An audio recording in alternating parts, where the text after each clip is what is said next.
Hi, I'm Mair Touche from Benchmark, and I have a small presentation of mannequins that I've made that have been in very active poses. And so that's the theme of this slide presentation. Most of the mannequins that I've been asked to make have been solitary standing sort of fashion, like here I am standing upright with this piece of clothing on. But on a couple of occasions, the designer has wanted mannequins to display more action. At the Holocaust Museum in Washington, D.C., there was a gypsy dress that the designer wanted to see in a swirl, like it had just frozen in a dance. A GI standing in a sort of John Wayne hip-slung kind of a fashion. A Nazi guard in a menacing wide-leg stance.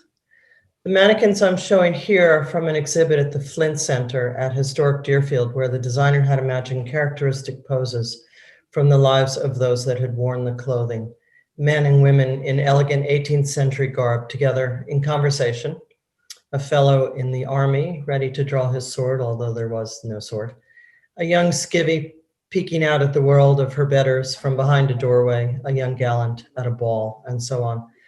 The mannequins would assume the poses, the portraits on the walls around the space would provide the faces of the time. Let me admit to being a bit cranked when, let me move this over here, to being a bit cranked when this assignment first came my way. The poses were all so very much more activated than we usually had to carve. But once I got over that, it was nothing but fun. This first mannequin is my favorite. This is the dancing gallant. My initial carving was rather upright, as you can see, as I felt my way into his pose. I have a physical memory of this mannequin that involves making a huge slice across the stomach once he was shaped, like seppuku. And into this gash, I glued big chunky wedges of ethifoam that resulted in the graceful backwards bend to his upper body. Likewise, a large slice at the top of his thigh in the back, up here. Another wedge of ethifoam to cant him forward, and there he is in the dancing pose. The infinite workability of ethifoam is one of the things that I really, really like about it. So I say carve. My preferred way to make a mannequin is to find the shape in what amounts to a block of ethifoam. It's a reductive process for me. Of course, mannequin making can be additive. Of course, I used to do that, but I came to feel that carving down to the shape of the real body, even when the parts of that shape would not remotely telegraph through the clothing, was the best and fastest way for me to understand what needed doing. So you'll see that these mannequin shapes are very much human shapes. A frequent element in my mannequins is the use of satin to help slide clothing onto the form. You see it here, you can see it on the upper arms and the shoulder of the dancing man. And here again on the tops of the arms. One of the biggest things to consider in all the mannequins is the dressing, and that mostly, for me, mostly means arms. I haven't dealt with any of the wonderful hardware that's now available to attach arms and to activate joints. So my decisions are always, how long of a solid ethifoam stub can I make beyond the shoulder and still be able to dress the form?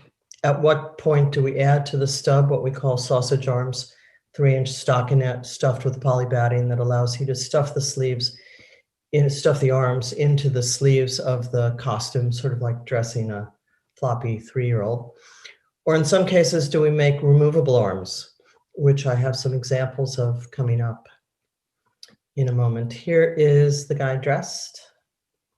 You see he's also got a lovely pair of black breeches. And there he is.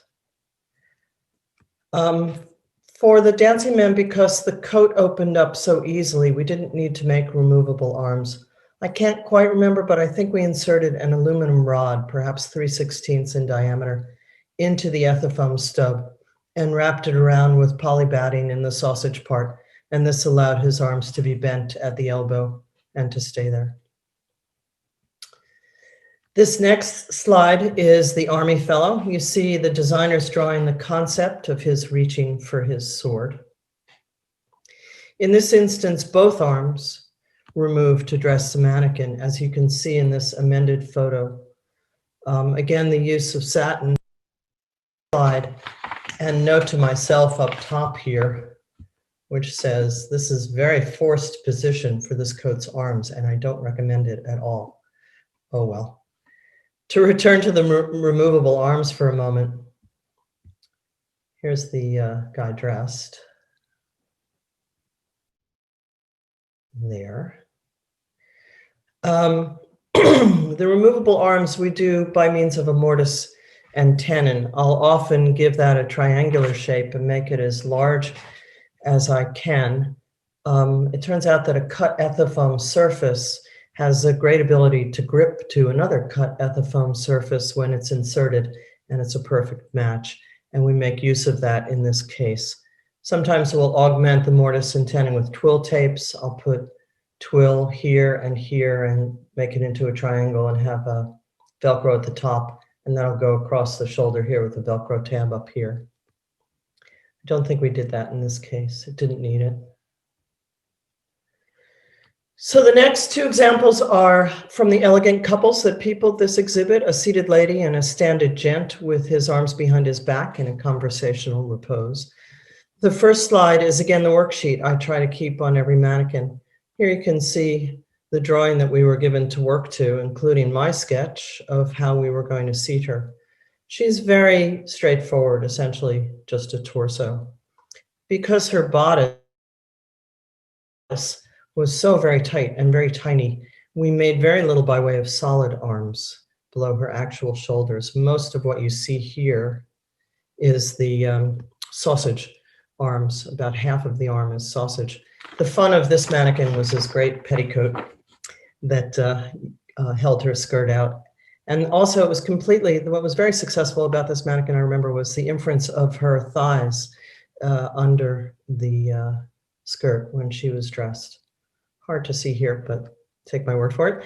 This photo also gives you an idea of the portraits that were used to fill in where our mannequins left off.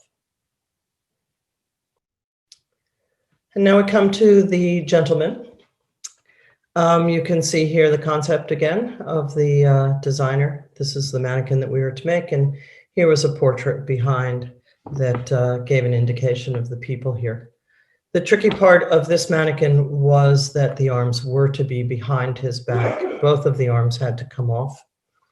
To accomplish this, we had to remove them both. The dark blue line here shows where the arms came out. The lighter blue is a sort of outline of the satin that helped the, you can see it on the back here as well, help the costume slide on. The coat was to be a very tight fit, as you can see here.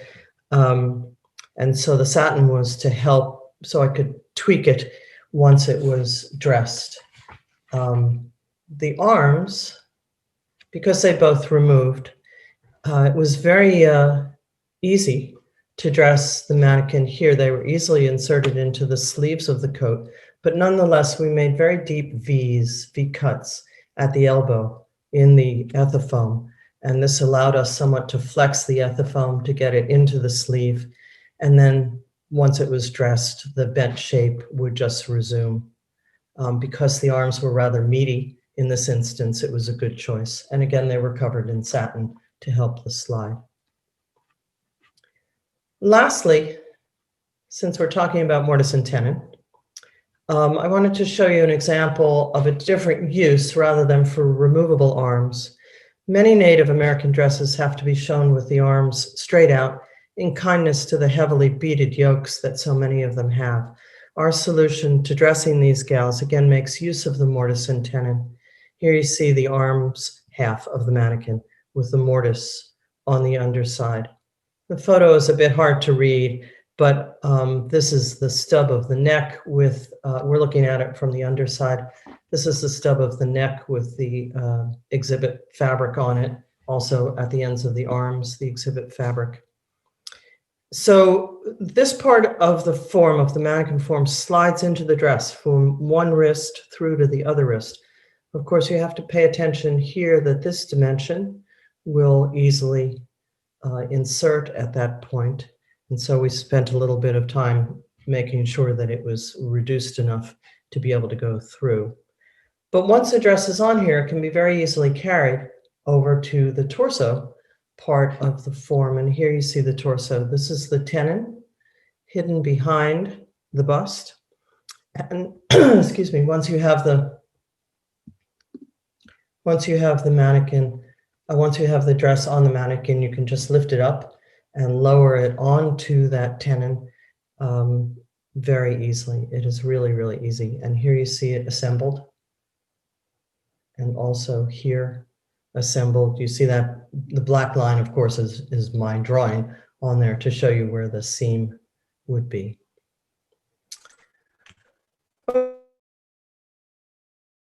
Okay, so those are just a few of my ideas, a few examples of activated